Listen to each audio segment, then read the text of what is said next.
بتانا چاہتا ہوں جج کی وکیل اور جج کی اہمیت.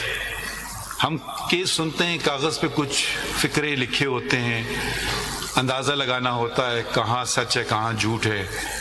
ہو سکتا ہے بے پناہ ہم نے فیصلے غلط کیے ہوں، کیونکہ کاغذ کے ٹکڑوں پہ جو لکھا گیا ہے وہ ایک پارٹی کو فائدہ دیتا ہے اور دوسرے کو نہیں. سچ کیا ہے وہ تو اوپر والا جانتا ہے، مگر ہم تو کاغذوں پہ چلتے ہیں، قانون پہ چلتے ہیں کہ جو ثابت کر سکے کیس کاغذ کے بیسس پہ اس سے معلوم ہوتا ہے. یہ مجھے ایک خط ملا، میں باہر کا خط ہے، رجسٹرڈ پوسٹ کے ذریعے آیا اور 8 پاؤنڈ سے زیادہ انگلستان سے خط آیا.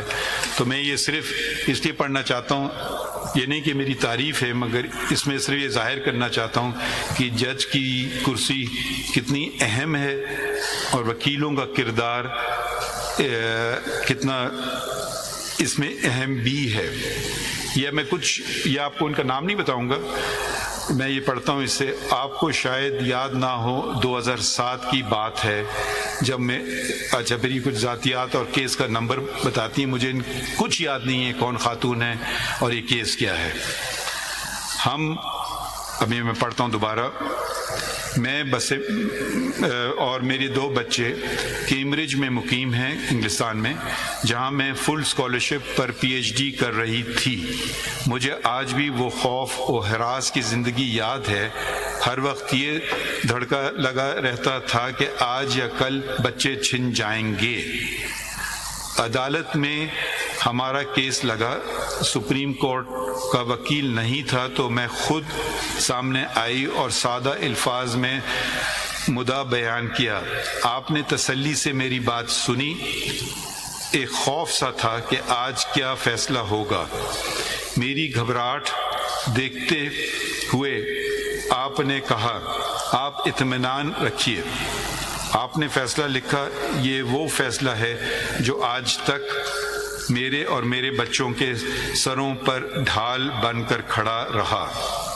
میں نے نہ صرف کیمبرج یونیورسٹی سے ایجوکیشن میں PhD حاصل کی، بلکہ 2 سال وہاں پڑھانے کے بعد 2021 سے آکسفورڈ یونیورسٹی میں بطور سینئر لیکچرر فائز ہوں.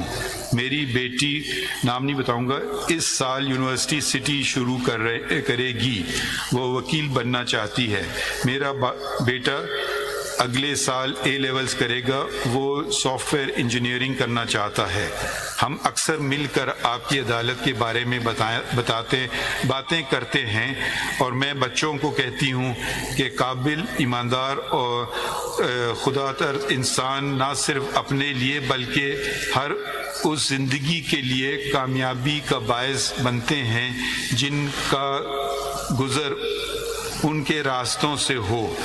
پشاور کی گلیوں بریکٹ میں لکھا ہے میرا آبائی شہر سے نکل کر آکسفورڈ تک کا سفر مشکل تو تھا. ہر آپ جیسے ایماندار منصفین کی مرہون منت بخوبی طے ہوا. تو یہ میرے خیال میں میں نے کوئی خاص بات نہیں کی. یہ ہمارا فرض ہے، اسی لیے ہمیں انتخاب کیا جاتا ہے. اور میں جو اس خطوط میں، یہ آپ کے لیے نہیں ہے، یہ اگر میرے ڈسٹنگوش کلیگز کے لیے ہے، اور یہ گزارانہ بات ہے، کوئی ریچ یہ بات نہیں کر رہا ہے یا افریدی صاحب، تو تھوڑا خیال رکھیے گا. اور آخر میں بہت بہت آپ کا شکریہ. اور آزادی میں کچھ گھنٹے رہ گئے. شکریہ بہت بہت. تھینک یو سر، بہت شکریہ سر.